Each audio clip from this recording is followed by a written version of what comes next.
In the United States, politics is a dynamic and often deeply divided landscape. Power shifts between two major parties, shaping policies on the economy, healthcare, immigration, and global leadership. Elections, whether for president or Congress, draw intense public attention, reflecting the voices and values of millions. While debates can be heated, they are a cornerstone of democracy, where differing ideas compete to define the nation's future.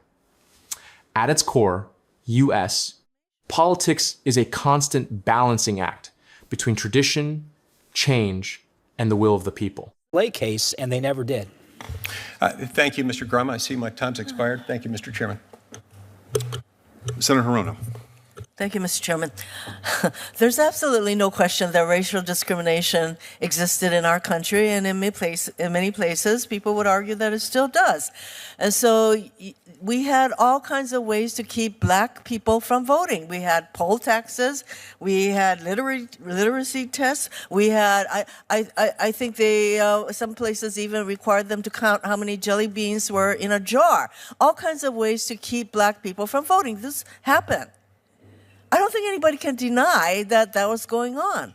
And as far as I'm concerned, there is a pattern now of voter suppression going on in our country right now. And the Klay decision just plays into that by pretty much gutting the Voting Rights Act, which, by the way, was reaffirmed many times in a bipartisan way in acknowledging that this kind of racial discrimination occurred, and that as a democratic country where everybody has an equal vote, that's not tolerable. But suddenly it's A-OK, just because the Supreme Court says so. No, it's not the entire Supreme Court. It's a 63 majority, which I consider to be basically an out-of-control Supreme Court majority where there is a pattern of this kind of decisions out of this court. So just because this court says so doesn't mean I agree with them. So meanwhile, there is voter suppression. Here we see a critical moment where the discussion turns to present-day voter suppression. Millions of registered voters could face barriers under the so-called SAVE Act, with requirements like proof of citizenship creating real obstacles. This isn't theoretical. These policies can literally prevent people from voting. The speaker emphasizes intent, accountability, and the direct impact on elections. Ask yourself, who benefits when millions are effectively disenfranchised? Going on. You have an attorney general who sued at least 29 states to get these states to turn over their voter rolls. Why? What does the Department of Justice, what does the executive branch want to do with all this voter information? Up to no good, I would say. There's this huge push to pass the SAVE Act. It's more Save Trump Act. And what does that act do? It would require millions and millions, all of us who are registered to vote, suddenly we will have to show proof of citizenship, either through a birth certificate or a passport. Millions of people don't have either. Married people who take their partner's name will not have a name that matches their birth certificate. So what are they going to do? There are going to be millions of people who are not even going to register to vote. And you think Trump doesn't know that? Of course he does. That's why he wants the SAVE Act to be enacted. That's why the Republicans would like to see the SAVE Act enacted, because they know that millions of people will be literally disenfranchised by not even being able to allow to vote. And then with this regime, once you do vote, they will challenge your vote as they did in the last elections. So voter suppression is going on. It's very reminiscent to the kind of stuff that was going on that the Voting Rights Act was intended to address, to fix. And now you have a Supreme Court that says, oh, never mind all of that, never mind all of that history. And over 3 cases, they succeeded in gutting the Voting Rights Act. And don't tell me that the provisions of the Voting Rights Act still exist in a way that is pretty much unenforceable, because the racial gerrymandering is going to be okay unless the legislative body that does the gerrymandering says, oh, by the way, we intend to racially discriminate. Are you crazy? You think that state legislators are going to be that overt about it? Of course not. So you have a Voting Rights Act that you claim is still intact. Please, give me a break. I have a question for Mr. Cox. Last weekend, thousands of people, and apparently you were among them, gathered to protest the Supreme Court. As the focus shifts to Selma and Montgomery, the hearing ties today's struggles to historical civil rights movements. Senator Cox emphasizes that the Voting Rights Act was hard-won by ordinary people demanding equality, not granted by elites. This context makes current legal decisions more than procedural. They're a direct challenge to the legacy of John Lewis and countless activists. How do these modern challenges compare to those historic battles? Gutting of the Voting Rights Act. The central locations for these protests were Montgomery and Selma, Alabama, and both significant sites in American civil rights history. Mr. Cox, can you put this current moment into historical context for us? For instance, why is this moment reminiscent of when the last Congressman, John Lewis, who many of us consider a friend and hero, led over 600 peaceful protesters across the Edmund Pettus Bridge in Selma, Alabama? Thank you, Senator Hirono, for that question. I think it's reminiscent and reflects the fact that the Voting Rights Act was not given to us. It was not bestowed on us. It really came from the people. And the joke I'm sort of making is that Justice O'Connor used to say there were more lawyers in D.C. than people. I think we sometimes feel that way in D.C. We're on the Hill. Lawyers are at the center of the universe, and that's just not true.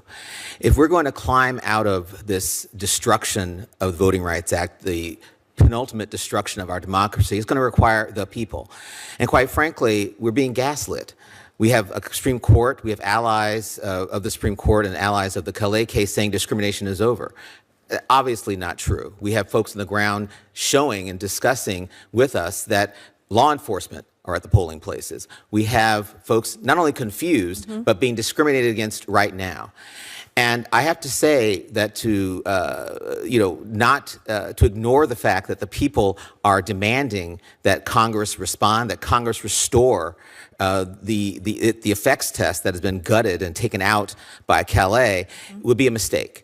Because folks understand and know what is happening outside in the real world. And they know, particularly black voters know, that they aren't going to return to the 1800s and what we all experienced, or our ancestors experienced, that led us to the Voting Rights Act in the first place. There is so much more to say, but I fear my time is up. Thank you. Thank you. I would point out that my colleague from Hawaii questions whether or not people would be overtly discriminatory in the words that they would say. I will just point out to the California mapmaker who said the number one thing he was focused on was creating a racially gerrymandered district. So people do say it. Senator Cruz. Thank you, Mr. Chairman. Just a moment ago, our colleague, Senator Hirono. In the United States, politics is a dynamic and often deeply divided landscape. Power shifts between two major parties, shaping policies on the economy, healthcare, immigration, and global leadership. Elections, whether for president or Congress, draw intense public attention, reflecting the voices and values of millions. While debates can be heated, they are a cornerstone of democracy, where differing ideas compete to define the nation's future. At its core, U.S., politics is a constant balancing act between tradition, change, and the will of the people. Said there's a lot more to say, and indeed she's right. And in fact, I want to go back to her comments. She began by saying we have a long history of racial discrimination in this country. That's undoubtedly correct. And then she said, quote, we had poll taxes, we had literacy tests, we even had tests of how many jelly beans are in a jar. Mr. Chamberlain, when Senator Hirono says we had poll taxes, I want to ask you who we is, and in particular, what party was it that implemented poll taxes in the South? I mean, I don't want to necessarily speak in every single case, but I'm pretty confident it was mostly the Democrats. And what party was it that put literacy tests in place in the South? Same answer, mostly the Democrats. And what party was it that had tests like how many jelly beans are in a bottle? The Democrats. Tell me, what party were the founders of the Ku Klux Klan from? I'm pretty sure that was the Democrats. Indeed. In fact, Nathan Bedford Forrest, the founder of the Klan, was a delegate to the 1860 Democrat National Convention. What party wrote the Jim Crow laws in the South? The Democrats. And so On this side of the aisle were members of the Republican Party. Who was the first Republican president? Abraham Lincoln. The Republican Party was literally founded to oppose slavery. We came into existence because slavery was a grotesque evil, and it was President Lincoln, the first Republican president, who signed the Emancipation Proclamation, who won the Civil War, and that resulted in the freeing of the slaves and the passage of the 13th, 14th, and 15th Amendments. By the way, fast forward to the Civil Rights era. Bull Connor, one of the most noxiously racist politicians. What party was he from? He was a Democrat.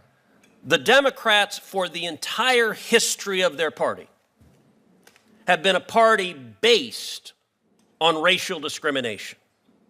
They affirmatively embrace it. They support it. Let me ask you, Mr. Grime, is discriminating based on race consistent with the United States Constitution? No. What does the 14th Amendment say about discrimination based on race? Well, it's prohibited. What does the 15th Amendment say about discriminating based on race, and in particular drawing congressional lines and explicitly discriminating based on race? It's prohibited. Now, the Democrats are fond of telling this story that is, and I wish I could find a kinder way to say it, a flat-out lie. That without discriminating based on race, that no African Americans will be elected and no Hispanics will be elected. Indeed, there was one fellow online who was a vocal left-wing spokesperson who tweeted out, "If I'm advising anybody to run for president, they sure as hell better have a solution to how you make sure that it's not another 100 years before another black person can represent South Carolina." So that's a typical Democrat statement, that we cannot elect a black person in South Carolina without discriminating based on race. I want to ask you, Mr. Chamberlain, who is the junior senator from South Carolina right now? That would be Tim Scott.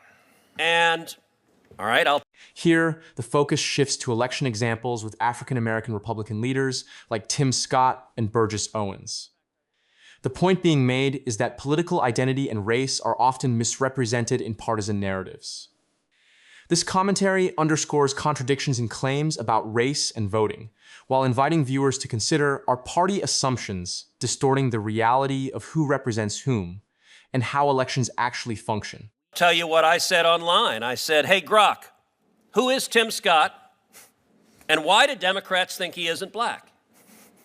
And by the way, was Tim Scott elected because of a gerrymandered district drawn only to elect an African American? No, he won statewide. He won statewide. By the way, the Democrat position is you can only elect African Americans with a gerrymandered district. I will point out Burgess Owens, an African American, is elected in a majority white district in the state of Utah. He's a Republican. Byron Donalds, another African American, is elected in a majority white district in Florida. He is a Republican. John James, another African American, is elected in a majority white district in Michigan. He is a Republican. And my own congressman, Wesley Hunt, who represents me in the House of Representatives, he is elected in a majority white district. He is a Republican. And yet, in the Democrats' world, you're not black if you're not a liberal Democrat. There is an arrogance to African American voters. By the way, they also have that same arrogance to Hispanic voters. They say you're not Hispanic if you're not a liberal Democrat. Well, I'll tell you, I am proud to be the first Hispanic ever elected to represent the state of Texas in the United States Senate. And Mr. Chamberlain, in my election in Texas, was I elected in a gerrymandered district that could only elect an Hispanic? No, you were elected statewide. Discrimination based on race is wrong. Final question. The Democrats are now clutching their pearls that seats drawn to elect liberal Democrats in the South are going to go away.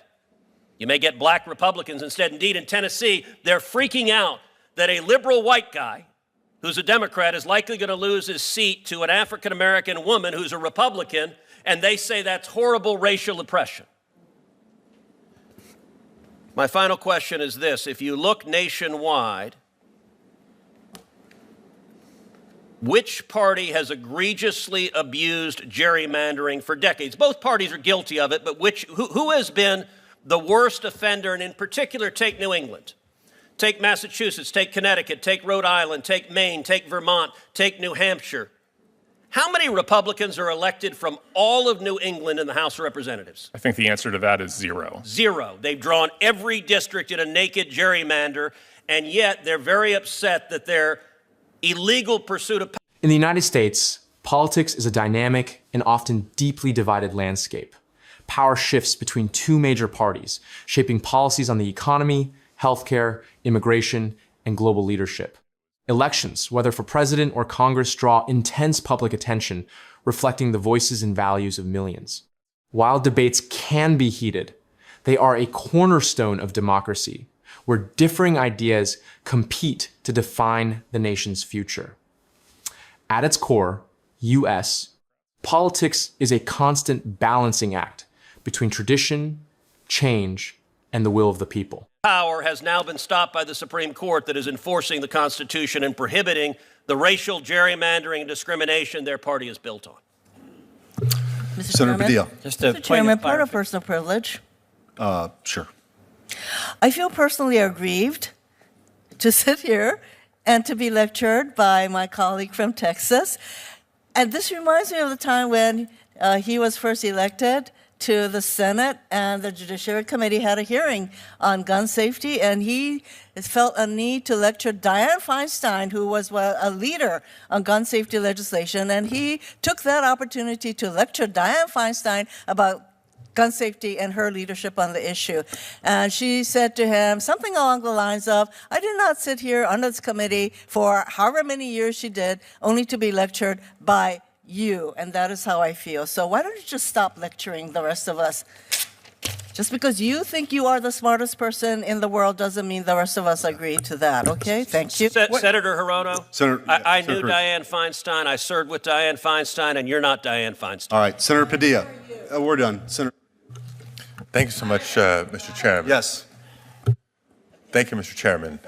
First, two quick points before I get to a couple questions. By the final moments, this hearing has navigated historical injustices, modern voter suppression, Supreme Court rulings, and partisan strategy.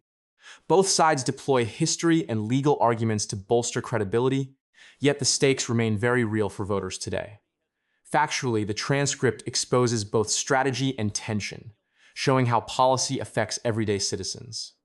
If you found this political breakdown as intense as we did, hit that like button. Share your thoughts in the comments, and don't forget to subscribe for more real-life political commentary and analysis.